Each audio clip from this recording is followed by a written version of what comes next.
Hello दोस्तों, कैसे हैं आप सब। दोस्तों, हमारा एक क्वेश्चन रह गया है, उसके यहाँ पर एक कॉन्सेप्ट रह गया है। लास्ट कॉन्सेप्ट है हमारा लीनियर प्रोग्रामिंग चैप्टर का। और वो कॉन्सेप्ट क्या है, हमने क्वेश्चन नंबर 39 करा था। और जब हमने क्वेश्चन नंबर 39 करा था तो हमने इसको फॉर्मुलेट कर दिया था प्रॉब्लम ऑफ मैथमेटिकली, मतलब हमने फॉर्मुलेशन कर दिया था। और जब हमने इसको फॉर्मुलेशन करा था और यहाँ पर लिखा था right the dual problem. Dual problem भी, तो ड्यूल प्रॉब्लम के बारे में मैंने आपको कहा था कि ये मैं आपको लास्ट क्लास में कराऊंगा जो एलएलपी का होगा। आज लास्ट क्लास है एलएलपी की। यहाँ हम सीखेंगे कि कैसे किसी प्राइमरी प्रॉब्लम को ड्यूल प्रॉब्लम में कन्वर्ट करते हैं। सबसे पहले समझते हैं कि प्राइमरी प्रॉब्लम को ड्यूल प्रॉब्लम में कन्वर्ट करा क्यों जाता है। देखो, यहाँ पर अगर आप ध्यान दो तो मैंने इसका बेसिक क्वेश्चन कराया था, मतलब पहले वाला जिसे मैंने एनालिटिकल टेबल लिखी थी। और ये मेरे कुछ लेट करा था एक्स वाई जेड, और एक्स वाई जेड लेट करके ये मेरा ऑब्जेक्टिव फंक्शन था जो मुझे मैक्सिमम प्रॉफिट करना था, मैक्सिमाइजेशन का था। और ये मेरा सब्जेक्टिव कांस्टेंट था। ठीक है। अच्छा, अब इसको मैं वापसी वही लिखूंगा। हेडिंग डालेंगे आज की क्लास की, लिखना conversion of primary problem into dual problem. Conversion of primary problem into dual problem. Conversion of primary problem into dual problem. ठीक। अब किस तरीके से हम अपनी प्राइमरी प्रॉब्लम को ड्यूल प्रॉब्लम में कन्वर्ट करेंगे, पहले मेरी बात सुनो कि करा क्यों जाता है। देखो, एक फॉर्म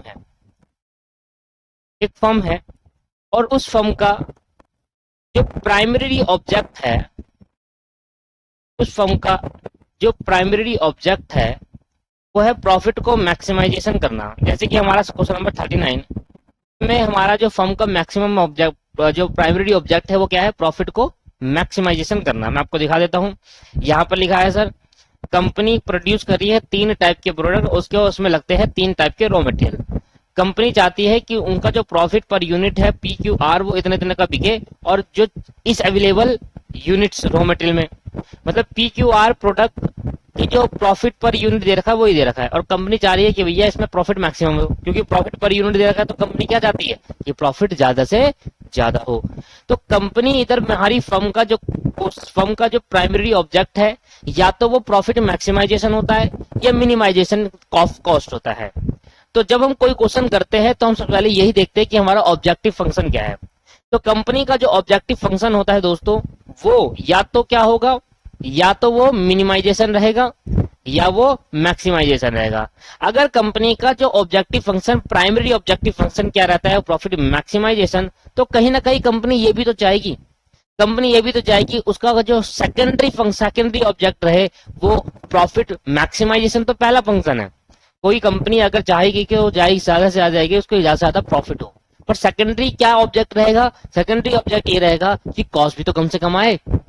वो प्रॉफिट तो मैक्सिमम करना चाहती है कंपनी, पर उसका जो सेकंड ऑब्जेक्ट रहेगा जिसको हम ड्यूल ऑब्जेक्ट कहेंगे, ड्यूल प्रॉब्लम कहेंगे, है ना, ड्यूलिटी। दूसरा जो ऑब्जेक्ट रहेगा उसका, वो रहेगा हमारा कॉस्ट को मिनिमाइजेशन करना। हाँ, पर डिपेंड करता है कि कंपनी का जो मेन मोटिव है, कंपनी का जो पहला मोटिव है वो क्या है। पहला मोटिव ये है, पहला ऑब्जेक्ट ये है कि वो अपना प्रॉफिट मैक्सिमाइजेशन करना चाहती है। देखो, यहाँ पर कंपनी क्या बता रही है कि देखो, पी को बेचने पे 3 रुपए का प्रॉफिट होगा, क्यू को 5 रुपए का, और आर को बेचने में 4 रुपए का प्रॉफिट होगा। तो कंपनी यहाँ पर क्या बता रही है, प्रॉफिट मैक्सिमाइजेशन, कि मैं ज्यादा से ज्यादा प्रॉफिट को कमाऊं। पर कहीं ना कहीं कंपनी ये भी तो सोच रही होगी कम से कम कॉस्ट हो। हाँ सर, ये भी सोच रही होगी, क्योंकि कंपनी के हमेशा 2 एक्सपेक्ट होते हैं। वो चाहती है कि प्रॉफिट भी मैक्सिमाइज हो जाए और कॉस्ट भी कम से कम लगे। तो दोस्तों, ड्यूल प्रॉब्लम यहीं पर आती है कि अगर आपके पास प्राइमरी ऑब्जेक्ट आपका प्रॉफिट मैक्सिमाइजेशन है तो आप ड्यूलिटी ऑब्जेक्ट में जाएंगे, और ड्यूल में आपको वहां पर कॉस्ट को मिनिमाइजेशन करने में सोचना होगा, है ना। सिंपल सी बात है, आपकी कंपनी है, आप चाहते हो कि मेरा प्रॉफिट ज्यादा से ज्यादा हो, तो ये भी तो चाहते हो आपका कॉस्ट कम से कम लगे। दो चीज आता नहीं आता। हाँ, प्राइमरी क्या ऑब्जेक्ट है, आप प्राइमरी क्या चाहते हो, हाँ प्रॉफिट बढ़े, तो कहीं ना कहीं दूसरी चीज ये भी तो देखो कि भाई कॉस्ट भी तो कम से कम आए, जब कॉस्ट कम से कम आएगी तभी तो प्रॉफिट बढ़ेगा। तो कभी भी कंपनी का जो प्राइमरी ऑब्जेक्ट होता है या तो वो हो सकता है कि प्रॉफिट को ध्यान में रखते हुए काम करे या वो कॉस्ट को ध्यान में रखते हुए काम करे। प्राइमरी ऑब्जेक्ट या तो प्रॉफिट मैक्सिमाइजेशन होगा या कॉस्ट को मिनिमाइज। अगर प्राइमरी ऑब्जेक्ट प्रॉफिट मैक्सिमाइजेशन है तो ड्यूल प्रॉब्लम के अंदर हम मिनिमाइजेशन को ध्यान में रखते हुए कि भाई कंपनी अगर प्रॉफिट मैक्सिमाइजेशन करना चाहती है तो उसकी सेकेंडरी प्रॉब्लम जो है, सेकेंडरी जो ऑब्जेक्ट होगा वो कॉस्ट को मिनिमाइजेशन में होगा। और अगर कंपनी का पहला मिनिमाइजेशन प्रॉब्लम है, मिनिमाइजेशन करना चाहती है कॉस्ट का, तो कहीं ना कहीं प्रॉफिट को वो इंक्रीज करना चाहती है। तो यहीं पर लगता है ड्यूल कॉन्सेप्ट, ड्यूलिटी प्रॉब्लम को यही लगता है। तो अब हमें क्या करना होगा, अब अपना प्राइमरी जो ऑब्जेक्ट है, जो कंपनी का प्रॉफिट मैक्सिमाइजेशन है, उसको हमें ड्यूल प्रॉब्लम में कन्वर्ट करना होगा, ड्यूल ऑब्जेक्टिव में कन्वर्ट करना होगा। अगर मैक्सिमाइजेशन का प्रॉब्लम प्राइमरी ऑब्जेक्ट है, ऑब्जेक्टिव अगर हमारा मैक्सिमाइज करना है प्रॉफिट को, तो हम उसको कन्वर्ट करके मिनिमाइजेशन में कन्वर्ट करेंगे। क्यों, समझ में आ गया ना? क्योंकि कंपनी के हमेशा दो एस्पेक्ट रखे हैं। हाँ, ये डिपेंड करता है कि मेरा प्राइमरी ऑब्जेक्ट क्या है। मेरा प्राइमरी ऑब्जेक्ट प्रॉफिट को मैक्सिमाइज करना है, तो कहीं ना कहीं मेरा जो दूसरा ऑब्जेक्ट है, मेरा जो सेकेंडरी ऑब्जेक्ट है, सेकंड वाला जो ऑब्जेक्ट है, वो ये रहेगा कि अगर प्रॉफिट बढ़ाना चाहता हूं तो कॉस्ट भी कम करनी पड़ेगी। इसलिए, और अगर प्राइमरी ऑब्जेक्ट मेरा कॉस्ट को कम करना है तो सेकंड ऑब्जेक्ट रहेगा प्रॉफिट को बढ़ाना है। तो अगर आपका प्राइमरी ऑब्जेक्ट मैक्सिमम है तो आप उसको मिनिमाइजेशन में कन्वर्ट करेंगे, और अगर आपका प्राइमरी ऑब्जेक्ट मिनिमाइजेशन है तो उसको मैक्सिमाइजेशन में कन्वर्ट करेंगे। दैट्स द ड्यूल प्रॉब्लम, इसी को कहते हैं ड्यूल प्रॉब्लम। क्लियर है या नहीं है? करा कैसे जाएगा? सबसे पहले आपको क्या करना पड़ेगा, स्टेप नंबर 1। स्टेप नंबर 1 के अंदर आपको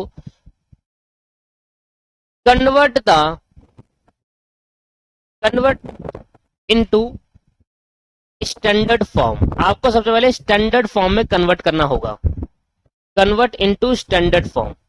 चलिए, स्टैंडर्ड फॉर्म में कैसे कन्वर्ट करा जाएगा?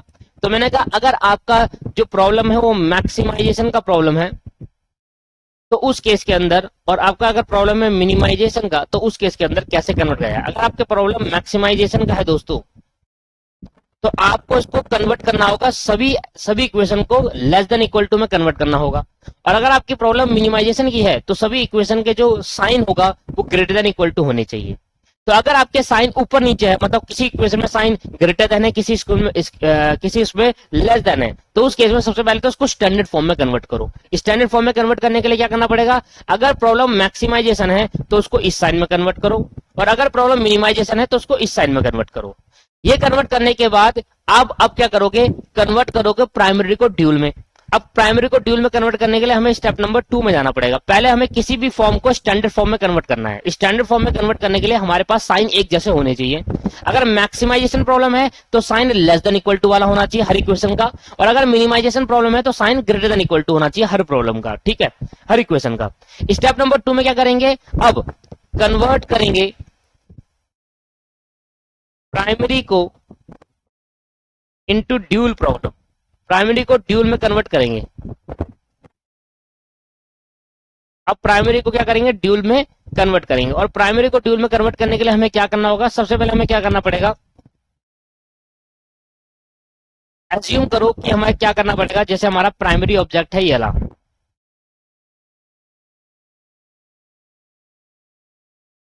सिंपल आप ये लिखो, प्राइमरी ऐसे मत लिखो, ऐसे लिखो, अगर आप प्राइमरी को ड्यूल में कन्वर्ट करना चाहते हो तो आपको रो को कन्वर्ट करना होगा, रो को कन्वर्ट करना होगा कॉलम में, रो को कॉलम में कन्वर्ट करना होगा। तो अगर आप प्राइमरी को ड्यूल में कन्वर्ट करना चाहते हो तो आपकी जो रो होगी अब वो कॉलम में कन्वर्ट हो जाएगी, और जो कॉलम होगा वो रो बन जाएगा। जो रो होगी वो कॉलम बन जाएगा, मतलब कॉलम रो बन जाएगी। बात एक ही तो है, तो एक ही बात लिख रहा हूं। अगर आप प्राइमरी को ड्यूल प्रॉब्लम में कन्वर्ट करना चाहते हो तो रो वाले पार्ट को, जो रो होगी अब वो कॉलम में बन जाएंगे। इसको बोलते हैं ट्रांसपोज। क्या बोलते हैं इसको, ट्रांसपोज। आपने कभी मैट्रिक्स पढ़ी है, मैट्रिक्स ट्रांसपोज को ट्रांसपोज कहते हैं। जब भी हम कभी किसी भी मैट्रिक्स में, जब हम किसी भी मैट्रिक्स में रो को कॉलम बनाते हैं और कॉलम को रो बनाते हैं तो उसको ट्रांसपोज कहते हैं। क्या कहते हैं, ट्रांसपोज। ये मैट्रिक्स पढ़ा होगा अभी 11 12 में कभी मैट्रिक्स पढ़ी होगी मैथ के अंदर, तो वहां पर इसका यूज करा जाता है ट्रांसपोज। ए का ट्रांसपोज निकालो, मतलब ए मैट्रिक्स जो होगी उसका रो का कॉलम कर देंगे, कॉलम का रो कर देंगे। तो अगर आप प्राइमरी को ड्यूल में कन्वर्ट करना चाहते हो तो रो को कॉलम कर दो, बस सिंपली प्राइमरी ड्यूल में कन्वर्ट हो जाएगा। और अब वेरिएबल चेंज कर देना, change the variable, change the name of variable, in the name of variable. Variable का नाम आप चेंज कर देना, सिंपल, वेरिएबल का नाम आप चेंज कर देना। तो इस तरीके से आप काम करेंगे। कैसे? लेट सपोज एग्जांपल ले लेते हैं, जो मैंने 39 क्वेश्चन लिया था उसका मैं लिख लेता हूं, क्वेश्चन नंबर 39। और क्वेश्चन नंबर 39 के अंदर हमारा ऑब्जेक्टिव फंक्शन क्या था?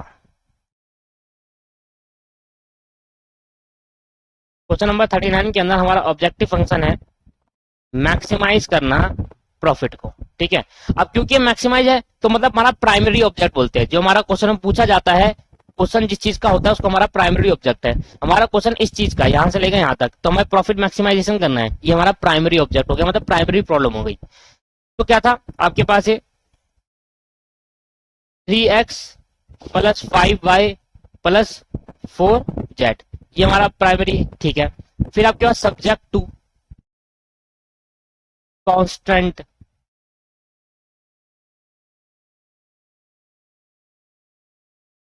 सब्जेक्ट टू कांस्टेंट में हम क्या था, मैंने फोटो खींच रखी है उसकी, ये था 2x plus 3z less than equal to 8, और 3x plus 2z less than equal to 10, और 5y plus 4z less than equal to 15। और ये आपके पास फिर था x, y और z greater than equal to 0। इसको हम लास्ट वाले को ध्यान में नहीं रखते, वो हमारे इक्वेशन का पार्ट नहीं होता कभी, मैंने आपको बताया है 1000 बार। अब सबसे पहले हमारा पहला स्टेप क्या है कि पहला स्टेप में यह है कि हमें किसी भी कांस्टेंट को सब्जेक्ट, अगर हमें किसी भी चीज को ड्यूल में कन्वर्ट करना है, कन्वर्जन अगर ड्यूल प्रॉब्लम बनानी है, तो ड्यूल प्रॉब्लम में सबसे पहले आप देखो कि आपका जो प्रॉब्लम है वो स्टैंडर्ड फॉर्म में है या नहीं। स्टैंडर्ड फॉर्म में मतलब पहले देखो क्या मैक्सिमाइजेशन है? हाँ मैक्सिमाइजेशन। अगर मैक्सिमाइजेशन है तो किसी भी इक्वेशन की जो साइन होगा वो लेस देन इक्वल टू होना चाहिए, सभी इक्वेशन का। तो साइन देखो सभी इक्वेशन का लेस देन इक्वल टू। मान लो ये ना हो के ये होता 3x प्लस 2z और ग्रेटर देन इक्वल टू 10 होता, तो ये साइन इस लेस देन का है, ये साइन लेस देन का है। अगर इसी जगह पर ग्रेटर देन होता तो क्या करते? फिर इसको स्टैंडर्ड फॉर्म में कन्वर्ट करते। स्टैंडर्ड फॉर्म में कन्वर्ट करने के लिए क्या करते? इस साइन को चेंज करते। और कभी भी कोई साइन को चेंज करना होता है तो माइनस से मल्टीप्लाई करते थे, और जैसे मैं इसको माइनस से मल्टीप्लाई करता हूं सभी माइनस हो जाते, -10, और ये साइन ऐसे बदल के ऐसे हो जाता। ठीक है, समझ में आ गया? तो अगर आपको कभी भी ऊपर नीचे अलग अलग दिखे, वैसे दिखेगा नहीं, हमारी बुक में इतना एडवांस लेवल नहीं आएगा, मगर अगर आपको दिखे तो आपको समझ में आना है कि सबसे पहले आपको स्टैंडर्ड फॉर्म बनानी है। तो आपका स्टैंडर्ड फॉर्म क्या है?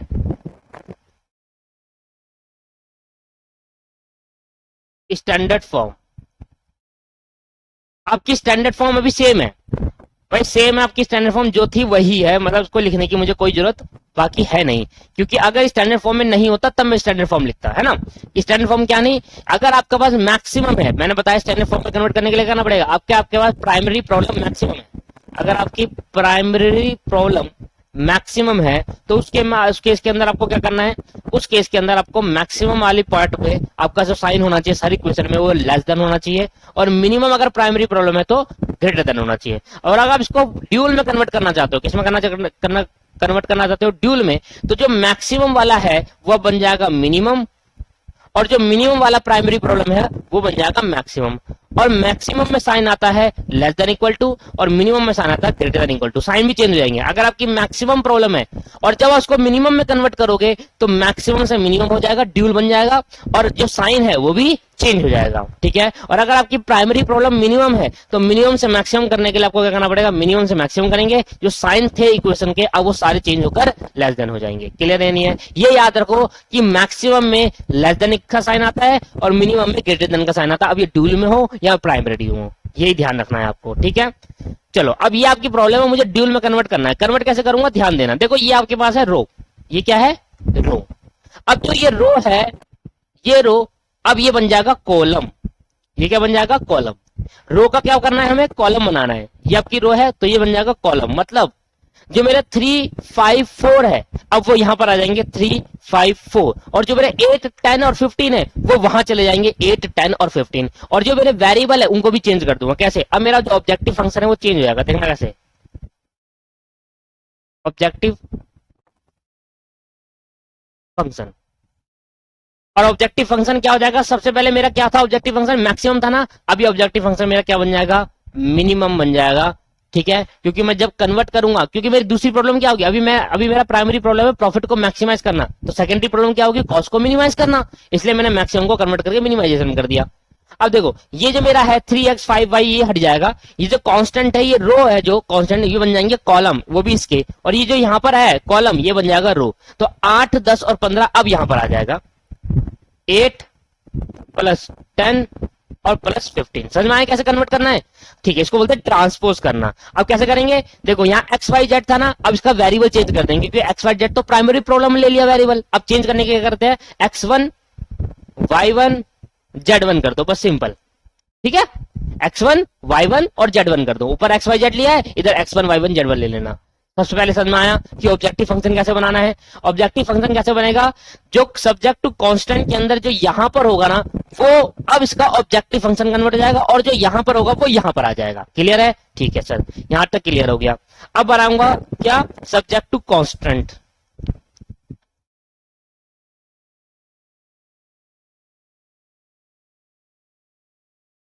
सबसे पहले तो मैं वो करूंगा कि भाई मेरा जो ये था 3 5 4, अब यहां आ जाएगा 3 5 4, और ये 8 10 15 था, वो यहां आ गया था 8 10 और 15, 8x1 10xy1 और 15z1, ये आ गया था, ये वाला उठकर यहां आ गया, और ये वाला उठकर यहां आ जाएगा, तो 3 5 4। तो यहां मैं फिर सबसे पहले लिख दूंगा 3 5 और 4, बाकी बाद में सीखूंगा, बाकी बाद में होगा। अब क्योंकि मिनिमाइजेशन प्रॉब्लम है, अब देखो क्या बन गया, मैक्सिमाइजेशन से क्या बन गया मिनिमाइजेशन। तो मिनिमाइजेशन में साइन हमेशा क्या रहेगा, ग्रेटर देन इक्वल टू। क्या रहेगा दोस्त, ग्रेटर देन इक्वल टू।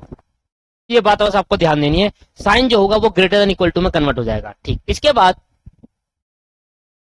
अब जो ये है, ये रो क्या बन जाएगा, कॉलम। ये रो क्या बन जाएगा, कॉलम। मतलब अब ये जो कॉलम है 2 3 5, ये क्या बन गया, कॉलम है ना, इस कॉलम को रो बना दूंगा, या तो रो को कॉलम बना दो या कॉलम को रो बना दो। अब देखो ये और ये क्या बन जाएगा दोस्त, ये और ये क्या बन जाएगा, कॉलम बन जाएगा। ठीक, तो मेरा क्या है 2 3 5, ये ऐसे में है, अब ये ऐसे में आ जाएगा, और ये हो जाएगा 2 3 5, 2 प्लस 3 प्लस 5, और एक आ जाएगा x1, एक आ जाएगा y1, और एक आ जाएगा z1। ठीक है, इसके बाद एक मिनट, ये तो y का है ना, x वाले लेने हैं ना, इधर 0x1 हो गया ना, प्लस 0x1। सर यहाँ पर तो 2 ही है, इसकी स्टैंडर्ड फॉर्म बनाता हूं पहले, तो मैं रुक जाओ। ठीक है था 5y प्लस 4z, गलत हो जाएगा नहीं तो ऐसे ही 4z। स्टैंडर्ड फॉर्म में कन्वर्ट करो उसको, थोड़ा सही नहीं हुआ, क्यों, ये x है, y गायब है इसमें, तो ऐसे करो, देखो उसको 2x plus 0y plus 3z और greater than equal less than equal to 8, ये होगी स्टैंडर्ड फॉर्म। ठीक है, इसको ऐसे भी कन्वर्ट कर लेना, मतलब तीनों वेरिएबल आने चाहिए, 3x plus 0y plus 2z less than equal to 10, और ये 0x प्लस 4z 4y और प्लस नहीं 5y plus 4z, 5y plus 4z। अब देखो तीनों वेरिएबल मिल गए, अब तीनों वेरिएबल मिल गए, तो अब ये जो x वाला पार्ट है वो बन जाएगा रो, फिर ये सेकंड रो बन जाएगी, और ये थर्ड रो बन जाएगी। जो कॉलम है ये रो में कन्वर्ट हो जाएंगे, तो 2 3 और 0 था, देखो गलत हो जाता अभी है ना, क्योंकि उसका y का ले लिया था, 2 3 और 0 z1। क्लियर है दोस्त? ठीक है, अभी मैं और प्रैक्टिस करा दूंगा आपको। फिर 0 0 और 2 बार 0 कैसे आ गया, अच्छा ठीक है, 0 0 और 5y, तो मेरा हो गया 0x1 प्लस 0y1 और 5z1। ठीक है सर, इसके बाद ये जो कॉलम है अब बन जाएगी रो, तो 3 2 4 ऐसे आ जाएगा, अभी 3x1 2y1 और 4z1, और लास्ट में एक हो जाएगा कि x1 y1 और z1 जो है वो ग्रेटर देन इक्वल टू 0 होगा, और इस तरीके से आपका ये प्रॉब्लम सॉल्व होगा। इस तरीके से करना है, रो को कॉलम में कन्वर्ट करना है, क्या करना है, या कॉलम को रो बना दो, बात एक ही है। मैंने ये भी तो करा, मैंने क्या करा, मैंने अपनी रो को क्या बना दिया, कॉलम 203 203 203। ठीक है, फिर 302 302, फिर 054 054 बन गया। अब इसको थोड़ा और अच्छा सॉल्व करूंगा, तो इसको सॉल्व करने के लिए क्या हो जाएगा, या तो आप इसको ऐसे लिख लो या आप इसको ऐसे लिख दो, 2x1 3y1 0 को हटा दो, 2x1 plus 3y1 greater than equal to 3, ये 0 0 हट गया, तो 5z1 greater than equal to 5, और ये 3x1 plus 2y1 plus 4z1 greater than equal to 4, और वही x1 y1 z1 greater than equal to 0। और ये आपकी बन गई कौन सी प्रॉब्लम, ये बन गई मिनिमाइजेशन की प्रॉब्लम। अगर आप इससे निकाल रहे हो, अगर आप इस पे सिंपलेक्स मेथड लगाते हो, अगर आप इस पे सिंपलेक्स मेथड लगाते हो तो ये सिंपलेक्स अब बन जाएगा, इसका नाम हो जाएगा ड्यूल सिंपलेक्स मेथड। क्या बन जाएगा, ड्यूल सिंपलेक्स मेथड। अगर आप इस पे सिंपलेक्स मेथड लगाओगे तो ड्यूल सिंपलेक्स मेथड, इससे जो आंसर निकलेगा और ऊपर से जो आंसर निकलेगा वो सेम निकलेगा सर। मतलब इन द सेंस कि यहाँ मिनिमम के हिसाब से आंसर निकलेगा, सेम मत बोलो, यहाँ मिनिमम के हिसाब से आंसर निकलेगा, वहां मैक्सिमम के हिसाब से निकलेगा। और इस पे जो प्रॉब्लम, इस पे जो आंसर निकालोगे वो सिंपलेक्स मेथड ही होगा, सिंपलेक्स मेथड। ठीक है, तो अगर आपको सिंपलेक्स, अगर आपको आंसर चाहिए कि कितनी यूनिट बेचू एक्स की, वाई की और जेड की, तो लगाओ सिंपलेक्स मेथड, तो हम निकल जाएगा मैक्सिमम प्रॉफिट। और कितनी यूनिट बेचू एक्स और वाई और जेड की, जिससे आपको पता चल जाए कि कम से कम कॉस्ट आए, तो यहां लगा लो। इसमें एक्स और वाई की वैल्यू, जैसे इस वाले क्वेश्चन में अगर एक्स की वैल्यू, वाई की वैल्यू और जेड की वैल्यू निकलती है, तो ये वैल्यू हमें बताएगी कि इतनी यूनिट बेचो जिससे कॉस्ट कम से कम आएगी। इतनी यूनिट बेचो, इतनी यूनिट बनाओ, बेचो नहीं बनाओ, इतनी यूनिट बनाओ जिससे कॉस्ट कम से कम आएगी।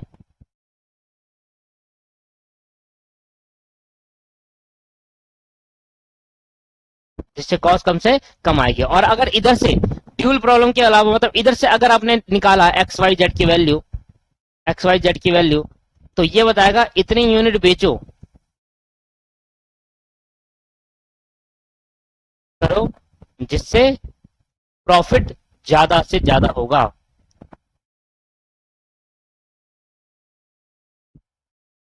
ठीक है सर, तो दोनों में डिफरेंस समझ में आया। ड्यूल प्रॉब्लम आपको मिनिमाइजेशन में कन्वर्ट कर देता है, और प्राइमरी, अगर प्राइमरी मैक्सिमाइजेशन है तो ड्यूल मिनिमाई बन गई, और ड्यूल अगर प्राइमरी अगर मिनिमाइजेशन, ड्यूल बन गया मैक्सिमाइजेशन। तो इस तरीके से आप किसी भी प्रॉब्लम को ड्यूल में कन्वर्ट करेंगे। क्लियर है सर, समझ में आ गई बात? हाँ जी, ठीक है दोस्त। तो अब यहाँ पर आप ना सिंपलेक्स, ड्यूल सिंपलेक्स मेथड हमारे में नहीं है, वैसे कुछ नहीं करना, इस फॉर्मूले से आप सिंपलेक्स मेथड लगा दो, सिंपल, वो है कुछ नहीं। ठीक है, वैसे पूछेगा भी नहीं आपसे, बाकी आप ना घर से ये करके लाएंगे, इस पे आप होमवर्क करके लाएंगे, इस पे आपको सिंपलेक्स मेथड पे काम करना है। इस क्वेश्चन को आप सिंपलेक्स मेथड से करके लाएंगे। ठीक है जी, तो एक्स और वाई और जेड की वैल्यू निकालेंगे, और वो सिंपलेक्स मेथड जो एक्स वाई जेड की वैल्यू आएगी वो हमें ये बताएगा कि कितनी यूनिट बेचनी चाहिए एक्स की और वाई की और जेड की, जिससे हमारा ज्यादा से ज्यादा प्रॉफिट हो जाए। तो ये आपका होमवर्क है कि आप इसको सिंपलेक्स मेथड सोल्व करके एक्स वाई और जेड की वैल्यू फाइंड आउट करेंगे। ठीक है सर, पहले मैं और क्वेश्चन करा देता हूं। तो लेट टेक अनदर क्वेश्चन, कुछ और क्वेश्चन ले लेते हैं। और कहां से ले सर, कहीं से भी ले लेते हैं, बुक से ही ले लेते हैं।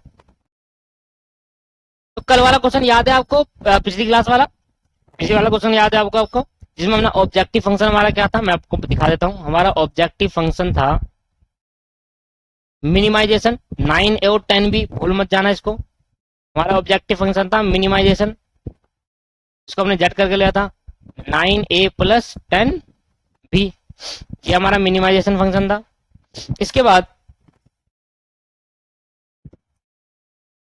सब्जेक्ट टू कांस्टेंट था, सब्जेक्ट टू कांस्टेंट, और वो क्या क्या था, वो था क्या था 2A plus 4B greater than equal to 50, 4A plus 3B, इसमें मैं कुछ चेंज करना चाहता हूं 24, मैं चेंज कर रहा हूं, कल वाले क्वेश्चन को थोड़ा सा चेंज कर रहा हूं, मुझे कुछ सिखाना है आपको। 3A plus 2B greater than equal to 60, और A plus B greater than equal to 0, A और B greater than equal to 0। इस तरीके से आपको दे रखा है, और आपको ऑब्जेक्टिव फंक्शन मिनिमाइजेशन है, ये आपकी प्राइमरी प्रॉब्लम है। और अगर आपसे क्वेश्चन कह रहा है कि ड्यूल में इसको कन्वर्ट करो, तो किस तरीके से करेंगे? सबसे पहले हमें ड्यूल में कन्वर्ट करने के लिए स्टैंडर्ड फॉर्म बनानी पड़ेगी। ड्यूल में, ड्यूल प्रॉब्लम में कन्वर्ट करने के लिए हमें क्या करना पड़ेगा? स्टैंडर्ड फॉर्म में कन्वर्ट करना पड़ेगा, स्टैंडर्ड फॉर्म।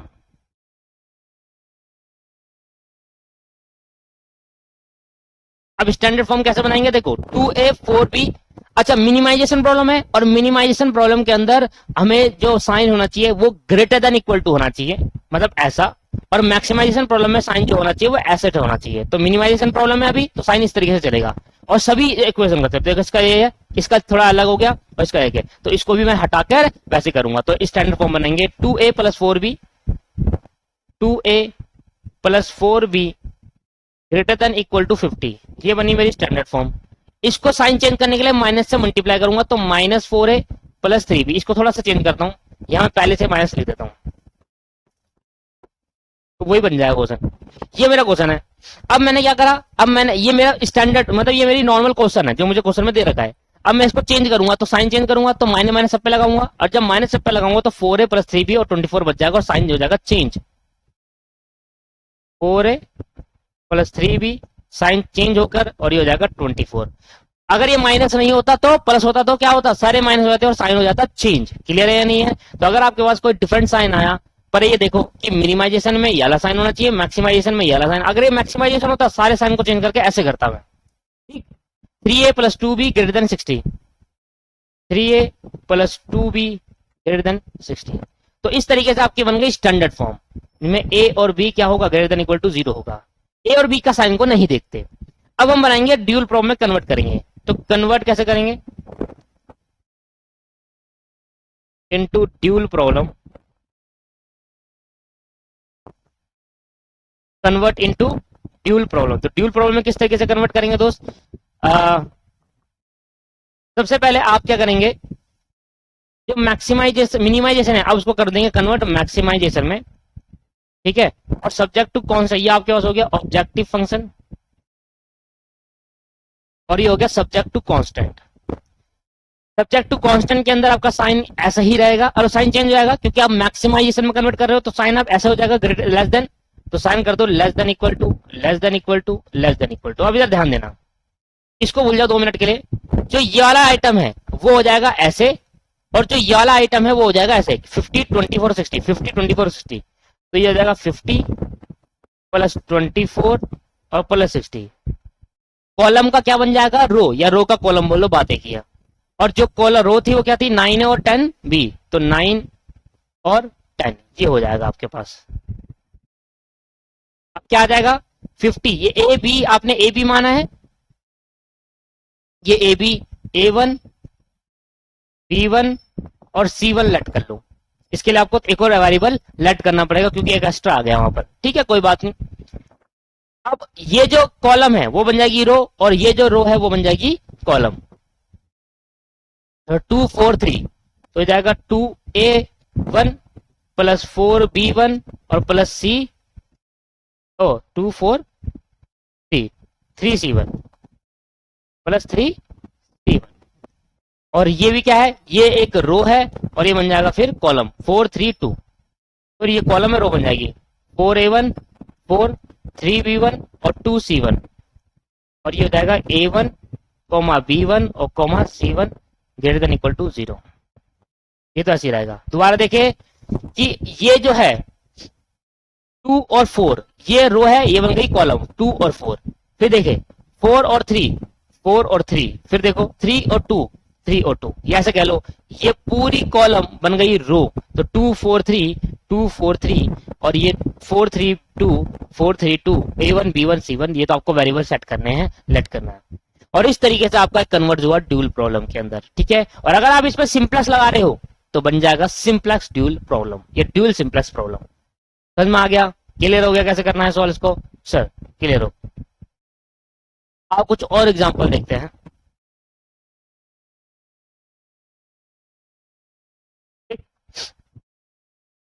मान लो आपके पास मैक्सिमाइजेशन प्रॉब्लम गिवन है जेड, और ये आपको गिवन है 5x + 3y, 5x + 3y, ये आपको इतना गिवन है 5x + 3y, और आपको सब्जेक्ट टू कांस्टेंट दे रखा है 2x + 3y > 20 और 3x + 2y <= 40 और 3x + 5y = 30 और x, y > 0। अब आप ध्यान दो तो एक ऐसा क्वेश्चन है जो सारे कॉन्सेप्ट को क्लियर कर देगा। इधर देखो, इधर है ग्रेटर देन का साइन, इधर है लेस देन का साइन, और इधर है इक्वल टू का साइन। इक्वल टू के साइन को हमें समझ नहीं आया, और हमें क्वेश्चन में हमारे सिलेबस के अंदर वैसे है नहीं है, इक्वल टू वाला क्वेश्चन कभी पूछेगा नहीं, पर इन केस अगर पूछ लिया तो तो हमें कुछ तो पता नहीं है, पर एक बार सीखने में क्या जा रहा है, सीख लेंगे जी। इक्वल टू के साइन का मतलब है हम इसको दो इक्वेशन में डिवाइड करेंगे। इक्वल टू का साइन का मतलब है एक बार इसको ग्रेटर देन बनाएंगे, एक बार इसको लेस देन बनाएंगे। कैसे सर, ध्यान देना। सबसे पहले मैं किसी भी इक्वेशन को स्टैंडर्ड फॉर्म में कन्वर्ट करूंगा, है ना। तो मेरा जो काम होता है वो इक्वेशन को स्टैंडर्ड फॉर्म में कन्वर्ट होता है, स्टैंडर्ड फॉर्म। और स्टैंडर्ड फॉर्म में कन्वर्ट करने के लिए पहले मैं देखूंगा कि मेरा जो प्रॉब्लम है वो मैक्सिमाइजेशन है मिनिमाइजेशन। अगर ये मैक्सिमाइजेशन है तो साइन होना चाहिए लेस देन इक्वल टू सभी के। तो ये मेरा ग्रेटर देन है तो उसको ठीक करूंगा, ये मेरा लेस देन, ये मेरा ऑलरेडी ठीक है, ये मेरा इक्वल टू, उसको भी लेस देन इक्वल टू में ठीक करूंगा। अब कैसे करना है, सबसे पहले 2x plus 3y less than equal to 20 करने के लिए माइनस से मल्टीप्लाई करना पड़ेगा। तो ये जाएगा minus 2x minus 3y less than equal to minus 20। Clear है, ये हो गया साइन चेंज। दूसरा, ये ऑलरेडी साइन चेंज है, वैसे ही जैसा चाहिए था वैसे ही है। 3x plus 2y less than equal to 3x plus 2y less than equal to 40। इसके बाद अब इसको कैसे करेंगे इक्वल टू पे। तो कभी भी अगर इक्वल टू आ जाए तो हमें ये पता नहीं है कि कौन सा लेस देन और कौन सा ग्रेटर देन है, तो हमें क्या करना होता है, इसको दो भागों में बांटना होता है। एक बार सेम इक्वेशन को लेस देन में लिखना होता है और एक बार सेम इक्वेशन को ग्रेटर देन में लिखना होता है, और एक में लगाना होता है माइनस। कैसे, अगर मैंने इसको 3x प्लस 5y, मैंने इसको करूंगा पहले 3x प्लस 5y, और जोन सा साइन आपको बनाना है वो तो आप एज इट इज लिख दो, 3x plus 5y is less than equal to 30। और एक और बार ये क्वेश्चन लिखेंगे 3x minus 5y greater than equal to minus 30, greater than equal to minus 30। ठीक है भाई, ध्यान देना। इसको आपको करना क्या है, इसको दो भागों में बांटना है। देखो कैसे बांटना है। सबसे पहले आप देखो इक्वल टू को मैं कौन सा साइन बनाऊं। एक को आपको, एक इक्वेशन को आपको पॉजिटिव लेना होगा, एक को नेगेटिव लेना होगा, और बाद में जब उसको फिर दोबारा ठीक करोगे तो दोनों पॉजिटिव बन जाएगी। कैसे, जरा ध्यान देना, मैं को दोबारा समझाता हूं। ये वाला पार्ट आपका इक्वल टू आया कभी, तो आपको क्या करोगे, इसको दो इक्वेशन बनाओगे। एक इक्वेशन कहोगे कि भैया 3x प्लस 5y, अब क्या है आपके पास मैक्सिमाइजेशन, तो एक में कहोगे लेस देन इक्वल टू 30। इसको मैक्सिमाइजेशन में, अगर आपके पास मैक्सिमाइजेशन है तो एक इक्वेशन लेस देन की बना देना और एक इक्वेशन बन जाएगी ग्रेटर देन की। जब दूसरी इक्वेशन ग्रेटर देन की बनेगी तो वो माइनस से बनेगी, तो ये हो जाएगा माइनस 3x माइनस 5y और माइनस 30। समझ में आ रहा है। तो कभी भी कोई इक्वेशन इक्वल टू आए तो ये देखो कि आपका ऑब्जेक्टिव फंक्शन क्या है। अगर आपका ऑब्जेक्टिव फंक्शन मैक्सिमम है तो पॉजिटिव वाली इक्वेशन मैक्सिमम बना दो और उसकी अपोजिट वाली इक्वेशन माइनस की बना दो। ठीक है, और जब आप ऐसा करोगे तो ये इक्वेशन को जब वापसी साइन चेंज करोगे, आप देखो ये आ रहा है क्या, अब मेरे को फिर दोबारा इसको स्टैंडर्ड फॉर्म में कन्वर्ट करना है, क्योंकि अभी भी कुछ ऐसा साइन आ गया जिससे मेरा क्या होगा दोस्त, अभी भी कुछ ऐसा साइन आ गया जो मेरा चेंज हो। ये ठीक है, ये ठीक है, ये ठीक है, और देखो फिर जो चेंज आ गया, तो मुझे फिर दोबारा स्टैंडर्ड फॉर्म में कन्वर्ट करना होगा। ये मैं सेम लिख दूंगा, लिख लेते हैं। देखो minus 2x minus 3y less than equal to minus 20, 3x plus 2y less than equal to 40, 3x plus 5y less than equal to 30। और अगर मैं इसको साइन चेंज करूं तो माइनस से मल्टीप्लाई करूंगा, और जब मैं माइनस से मल्टीप्लाई करूंगा तो ये हो जाएगा 3x plus 5y less than equal to 30, और बन जाएगा एक। और जैसे ही एक बन जाएगा, एक को आप लिखेंगे ही नहीं, क्योंकि देखो जब सेम है तो दो इक्वेशन जब सेम होगी तो दोनों का आंसर सेम ही तो आएगा, इसलिए इसको नहीं लिखेंगे। इसलिए आप ऐसा कर सकते हो, करने का प्रोसीजर तो यही होता है, पर ये होता है कि आप जब इक्वल टू आता है तो इक्वल टू को दो इक्वेशन में कन्वर्ट करते हैं। पहली इक्वेशन पॉजिटिव होती है, दूसरी इक्वेशन सारी नेगेटिव में मल्टीप्लाई होती है। अगर पहले मान लो यहाँ माइनस में तो नेगेटिव से मल्टीप्लाई होगी दूसरी इक्वेशन, ये नहीं कि सारे एलिमेंट नेगेटिव होंगे, नेगेटिव से मल्टीप्लाई होगी दूसरी इक्वेशन, ये है इसका मतलब। ठीक, तो आपको क्या करना होता है, आपको क्या करना होता है सर, अगर इक्वल टू आता है तो दो इक्वेशन में बनानी होती है इसको। एक इक्वेशन वैसी बनानी होती है जो पॉजिटिव होती है, जिसमें पॉजिटिव से मल्टीप्लाई करना होता है, और एक इक्वेशन ऐसी बनानी है जिसमें नेगेटिव से मल्टीप्लाई करना होता है। जैसे कि यहाँ पर अगर प्लस की जगह माइनस होता, माइनस 3 तो यहाँ लिखता ये माइनस 3x आ जाता और ये प्लस हो जाता। इधर पॉजिटिव से मल्टीप्लाई करा तो वही रहा, इधर नेगेटिव से मल्टीप्लाई करा तो माइनस प्लस बन गया। ये समझाना चाह रहा था मैं आपको। ठीक है,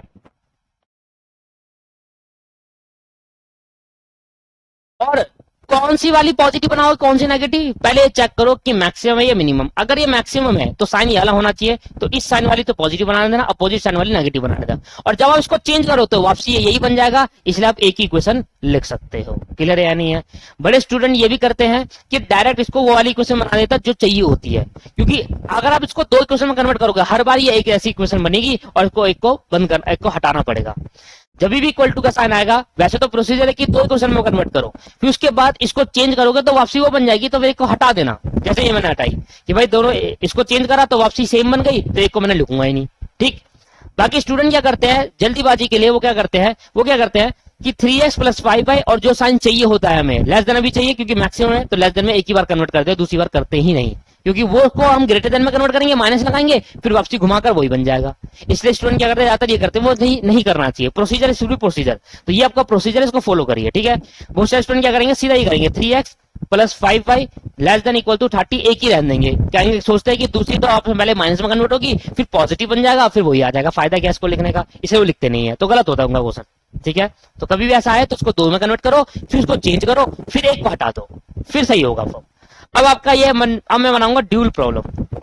तो ड्यूल में सबसे पहले मैं मिनिमाइजेशन करूंगा, ठीक है। ड्यूल में मिनिमाइजेशन होगा और सब्जेक्ट टू कांस्टेंट के अंदर इसको चेंज करेंगे। अब जरा देखना, ये जो मेरा आइटम है इसको तो आप भूल जाओ क्योंकि सेम आइटम बन गया।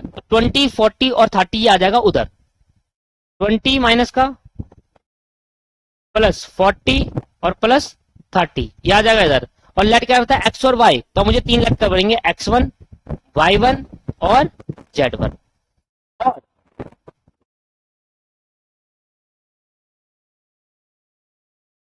और उसके बाद ऑब्जेक्टिव फंक्शन क्या है 5x और 3, तो ये 5 और 3 क्या हो जाएगा, सब्जेक्ट टू कांस्टेंट में आ जाएगा 5 और 3। और अब साइन मिनिमम का होगा, मिनिमम का साइन क्या होता है, ग्रेटर देन इक्वल टू। अब देखो ये समझ में आ गया कि हमने जो ये वाला पार्ट है इसको बना दिया ऑब्जेक्टिव फंक्शन, और जो ऑब्जेक्टिव में था ये वाला पार्ट इसको बना दिया सब्जेक्ट टू कांस्टेंट का साइन, क्वांटिटी। इतना होने के बाद अब कन्वर्ट करेंगे, जो मेरा ये रो है इसको आप भूल जाइए, इस वाले पार्ट को आप भूल जाइए, इतने को देखना सिर्फ, इधर को देखो, इधर सिर्फ इतने को देखना है आपको। जो मेरा ये रो है अब बन जाएगा, ये जो मेरा कॉलम है ये बन जाएगी रो, तो -2, 3 और 3 यह आ जाएगा -2 प्लस 3 प्लस 3, तो ये हो जाएगा -2x1, ये हो जाएगा y1 और ये हो जाएगा z1, ठीक है। बन गई कॉलम से रो। अब इसकी बारी कॉलम से रो, तो -3, 2 और 5, -3x1 प्लस 2y1 और प्लस 5z1, और यहाँ लिख देंगे x1, y1 और z1 greater than equal to 0। दोस्तों यही हो गया, ज्यादा क्वेश्चन इसमें आएगा नहीं। मैंने फिर भी सारा खत्म करा दिया, मतलब ड्यूल प्रॉब्लम में जितना पार्ट हो सकता था मैंने सब खत्म करा दिया।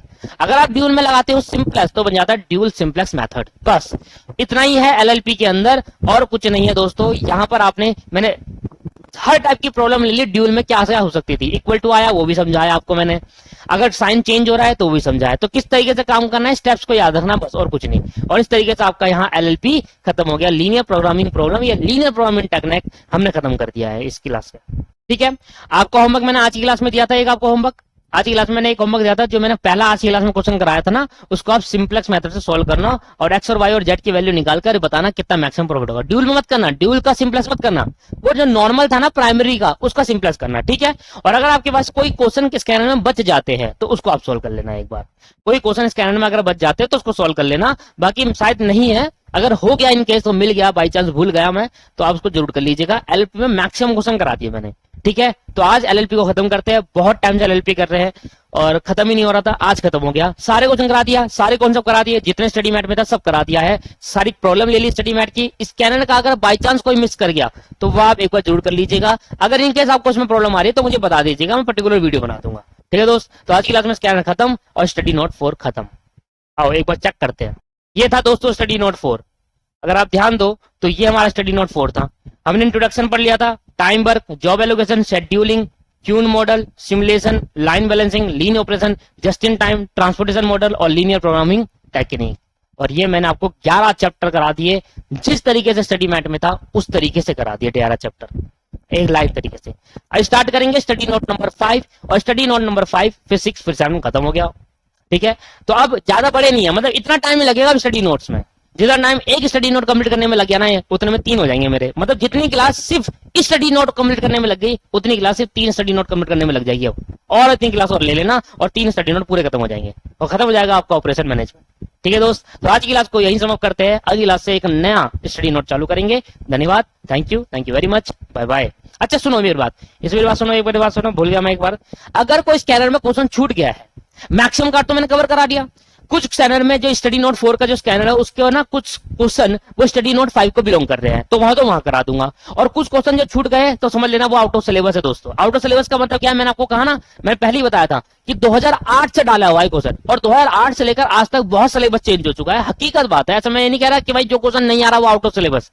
सर अगर मैंने स्टडी मेट सारा करा दिया, स्कैनर सारा करा दिया, तो वो क्वेश्चन कराने में क्या बेनिफिट, क्या फायदा, क्या मेरे को लॉस होगा? मैं करा दूंगा वो भी, पर फायदा भी तो होना चाहिए ना उसका कराने का। आप सोचो मैं आपको क्वेश्चन कराया जाऊं वो आने नहीं है पेपर में, क्योंकि सिलेबस में है ही नहीं, कुछ क्वेश्चन सिलेबस के कंटेंट के बाहर है। ठीक है, तो जितने मैंने स्टडी नोट 4 के स्कैनर में कराया वो तो कर नहीं है आपको सारे के सारे, और जो आपको नए से लग रहे हैं कुछ क्वेश्चन तो बिलोंग करेंगे नेक्स्ट स्टडी नोट से, तो मैं वहां कवर करा दूंगा।